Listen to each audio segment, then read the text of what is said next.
I would like to begin with a brief quotation from Girish Karnad. Girish Karnad, you must remember, was a lifelong personal friend of A.K. Ramanujan, a lifelong admirer, a lifelong fan of A.K. Ramanujan. I have heard Girish Karnad recite the poems of A.K. Ramanujan with great gusto.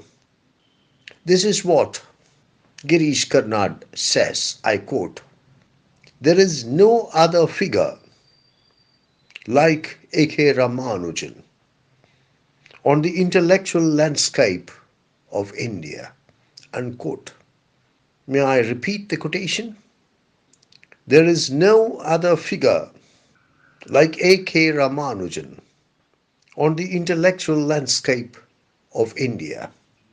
A.K. Ramanujan made a phenomenal contribution to Indian literature, Indian culture, Indian translation, the Indian intellectual tradition, and would have contributed even more but for his rather untimely death. Poet, professor, prose writer, translator, scholar, linguist, anthropologist, A.K. Ramanujan was a man of many parts. But I feel that his single most important contribution, his single most important achievement was his poetry. It is his poetry that has succeeded in immortalizing him. And today we shall read one of his most well-known poems, Small-Scale Reflections on a Great House. Let us open the discussion by focusing critical attention on the title of the poem, Small-Scale Reflections on a Great House. Ramanujan was a meticulous craftsman, was a passionate craftsman. He used to say that a poet should ask not how little time he can spend on his poem, but how much time he can spend on his poem. And A.K. Ramanujan was certainly a poet who spent a lot of time, a lot of energy, a lot of care on each of his poems. And Ramanujan believed that every aspect of the poem is important. The title is extremely important because it is the title which meets the eye of the reader first. And A.K. Ramanujan crafted the titles of his poems with extreme care. And the titles of the poems of A.K. Ramanujan, the present poem including, deserve, demand great critical attention. Small scale reflections on a great house. Small scale is a very common word, a very everyday word. Small scale means limited in scope, limited in extent, not big, not great, not massive. Small scale can also mean a scaled down model or a scaled down representation. For example, a small scale map may not contain all the details. A small scale model may not contain all the details. It may not be exhaustive. Small scale. You must remember that by choosing this word, small scale, A.K. Ramanujan was effecting a small but significant revolution. Try to foreground the work of A.K. Ramanujan against the tradition of Indian poetry in English, which includes the likes of Henry Louis Vivian Desrosiers, Thuru Dutt, Sarojini Naidu, Michael Madhusudan Dutt, Sri Aurobindo.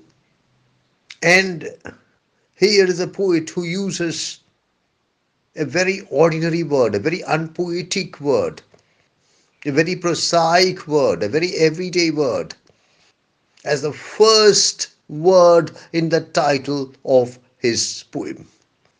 It's simply unthinkable for a poet like Sarojini Naidu, like Sri Aurobindo, to use such a word in the title, or for that matter, any part of her or his poem. Small scale. Reflections. Reflection means careful thought.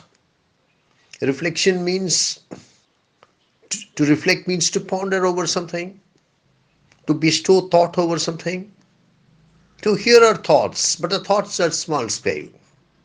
The thoughts will not be an exhaustive overview of the subject. Small scale reflections on a great house. Great house, of course.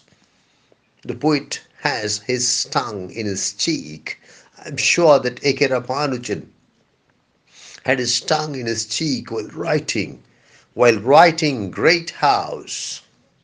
If I am asked who is the greatest ironist, who is the greatest ironist in Indian poetry in English, I'll reply without batting an eyelid, A.K. Ramanujan. And the term Great House is of course written with great irony. By the time the poem comes to an end, we shall understand how, in what way, the house is great. Small scale reflections on a great house. The highest joke is when the speaker becomes the butt of the joke. I would say that the present poem is the ultimate satire because the poet subjects his own house, his own ancestral house, his own family home to satire. Many of us have an exaggerated sense of pride, an exaggerated sense of pride in our past, in our families, in our houses, and we are frequently very sensitive to these things, about these things. We cannot stand these things being criticized or made fun of by anyone, our past, our family, our house. And here is a poet who, in a very gentle, in a very sophisticated, but in a very powerful manner, mocks at his own house, subjects his own house to satire. I think we can safely conclude that this is the ultimate satire. This is the highest satire. It's easy to make fun of others, to ridicule others. But here is a poet ridiculing, making fun of his own past, his own family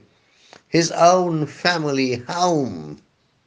There is no doubt that the title of the poem serves its purpose very well. It is very appropriate. It suits the poem extremely well, and it operates as an excellent beginning for what is to follow.